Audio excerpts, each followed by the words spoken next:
Fáilte, fellow creatures of the night. As the witching hour approaches, we begin our tale for tonight. So check the doors and windows are locked. Look underneath the bed and turn down all the lights. For tonight's tale is about to begin. The Russian Sleep Experiment.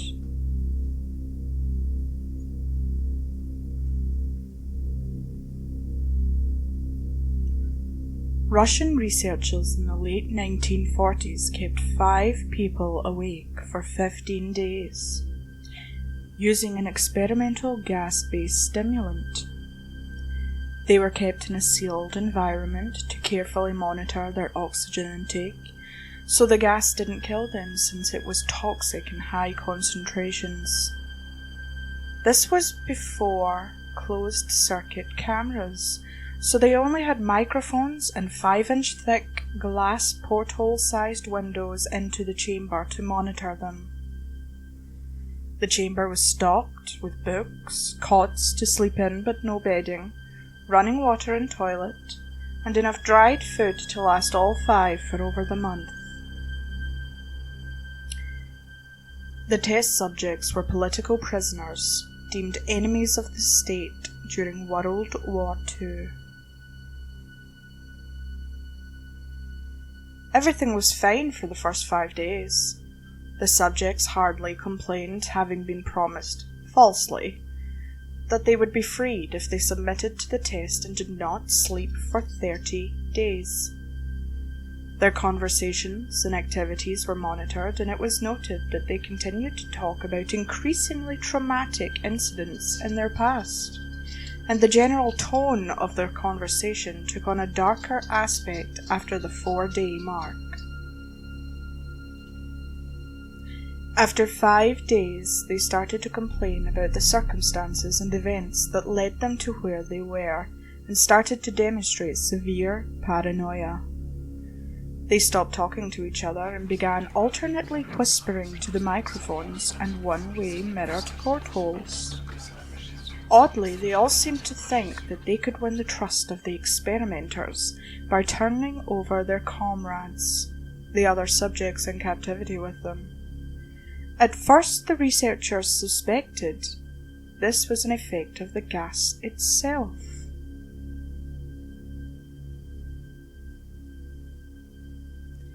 After 9 days, the first of them started screaming.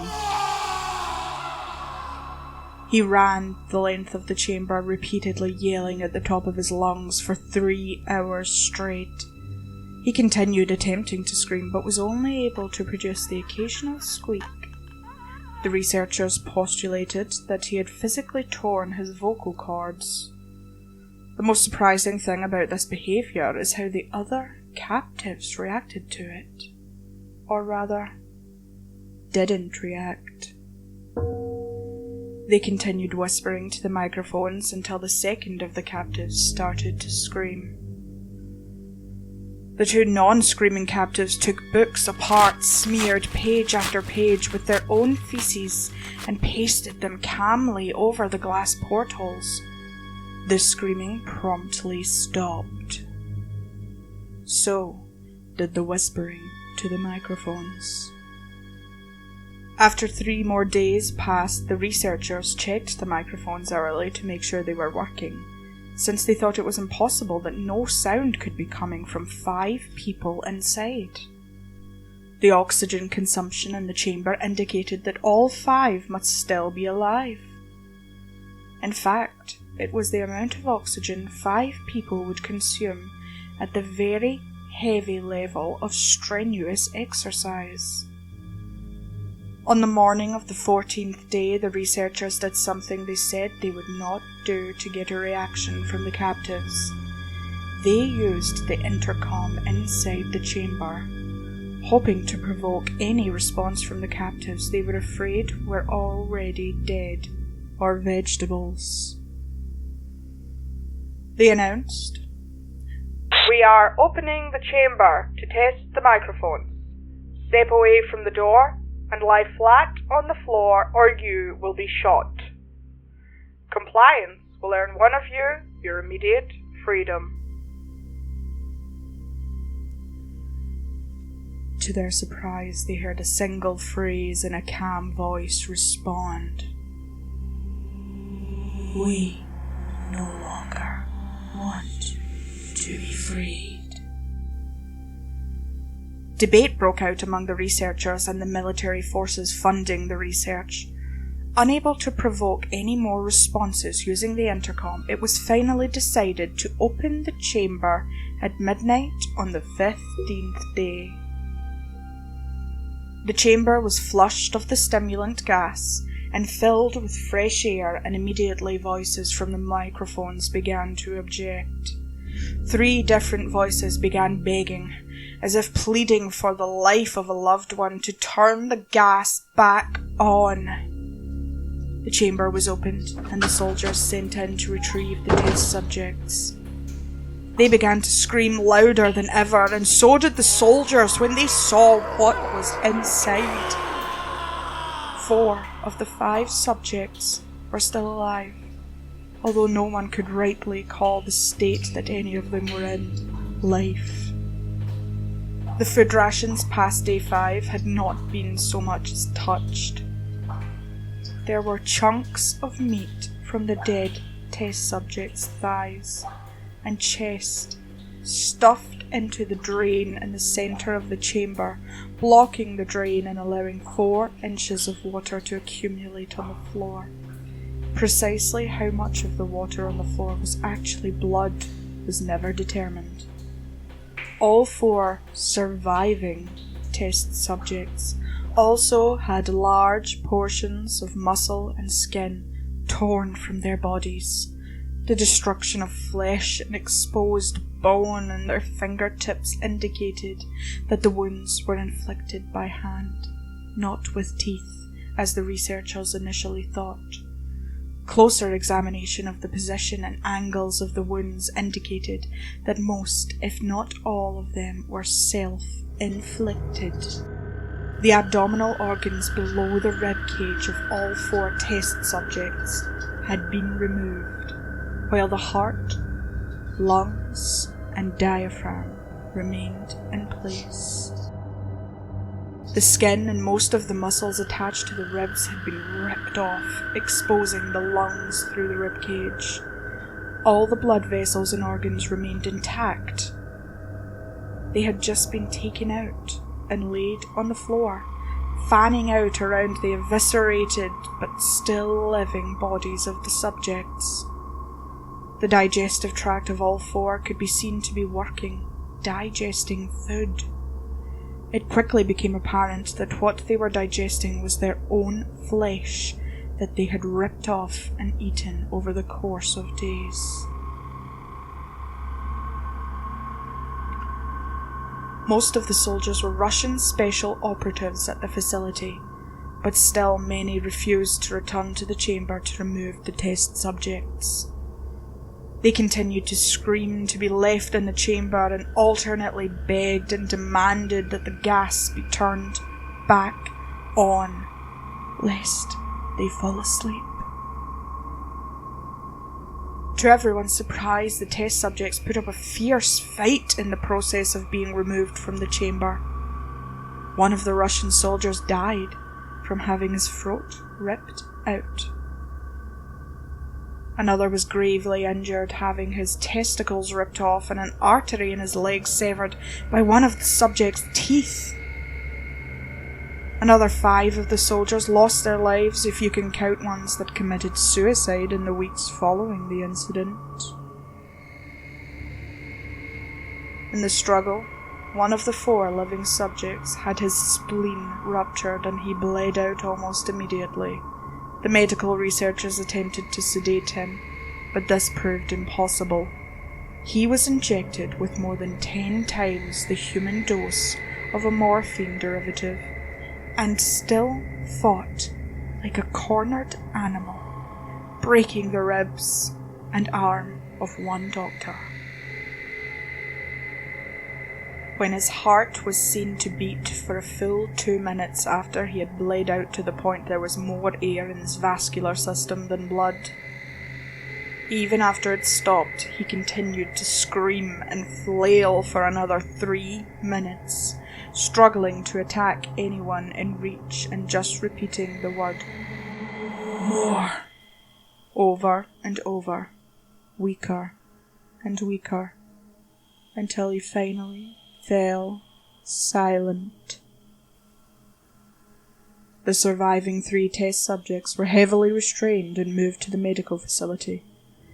The 2 with intact vocal cords continuously begged for the gas, demanding to be kept awake. The most injured of the 3 was taken to the only surgical operating room that the facility had. In the process of preparing the subject to have his organs placed back within his body, it was found that he was effectively immune to the sedative they had given him to prepare him for the surgery. He fought furiously against his restraints when the anesthetic gas was brought out to put him under. He managed to tear most of the way through a 4-inch wide leather strap on his wrist. Even though there was the weight of a 200-pound soldier holding that wrist as well. It took only a little more anesthetic than normal to put him under, and the instant his eyelids fluttered and closed, his heart stopped. In the autopsy of the test subject that died on the operating table, it was found that his blood had tripled the normal level of oxygen. His muscles that were still attached to his skeleton were badly torn, and he had broken 9 bones in his struggle to not be subdued. Most of them were from the force his own muscles had exerted upon him. The second survivor had been the first of the group of 5 to start screaming. His vocal cords destroyed, he was unable to beg or object to surgery, and he only reacted by shaking his head violently in disapproval when the anesthetic gas was brought near him.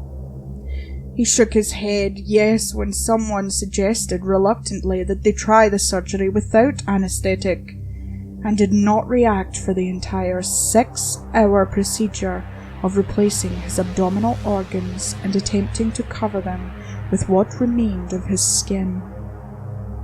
The surgeon presiding stated repeatedly that it should be medically impossible for a patient to still be alive. One terrified nurse assisting the surgery stated that she had seen patients' mouth curl into a smile several times whenever his eyes met hers. When the surgery ended, the subject looked at the surgeon and began to wheeze loudly, attempting to talk while struggling. Assuming this must be something of drastic importance, the surgeon had a pen and pad fetched so the patient could write his message. It was simple. Keep cutting. The other 2 test subjects were given the same surgery, both without anesthetic as well, although they had to be injected with a paralytic for the duration of the operation. The surgeon found it impossible to perform the operation while the patients laughed continuously. Once paralysed, the subjects could only follow the attending researchers with their eyes. The paralytic cleared their system in an abnormally short period of time, and they were soon trying to escape their bonds. The moment they could speak, they were again asking for the stimulant gas.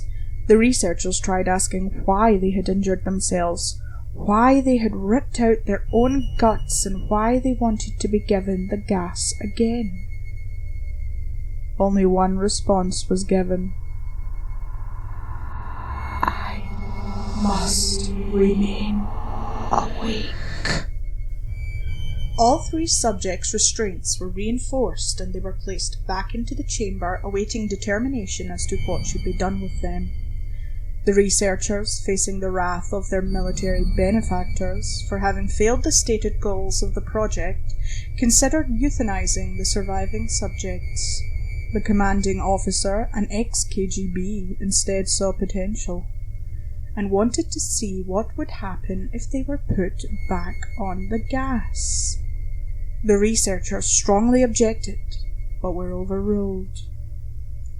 In preparation for being sealed in the chamber again, the subjects were connected to an EEG monitor and had their restraints padded for long-term confinement. To everyone's surprise, all three stopped struggling the moment it was let slip that they were going back on the gas. It was obvious at this point that all three were putting up a great struggle to stay awake. One of the subjects that could speak was humming loudly and continuously. The mute subject was straining his legs against the leather bonds with all his might. First left, then right, then left again, for something to focus on. The remaining subject was holding his head off the pillow and blinking rapidly, having been the first to be wired to an EEG. Most of the researchers were monitoring his brainwaves in surprise.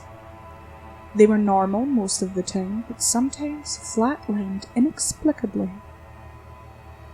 It looked as if he were repeatedly suffering brain death before returning to normal.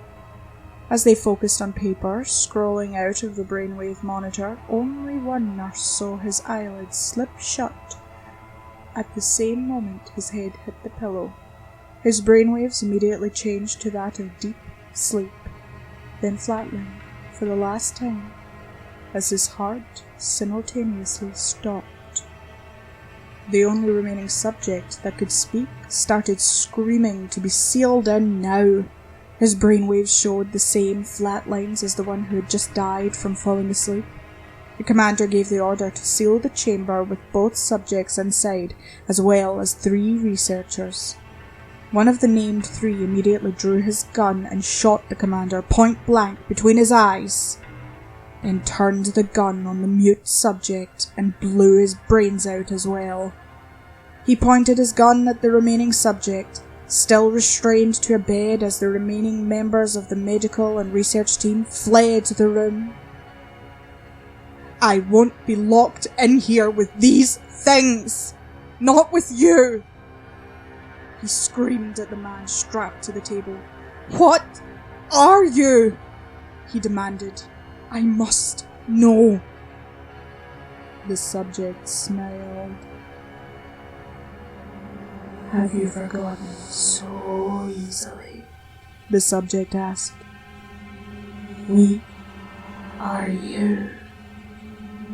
We are the madness that lurks within you all, begging to be free at every moment in your deepest animal night.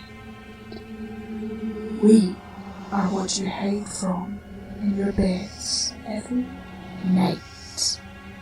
We are what you sedate into silence and paralysis when you go to the nocturnal haven where we cannot tread." The researcher paused, then aimed at the subject's heart and fired. The EEG flatlined as the subject weakly choked out. "So nearly free."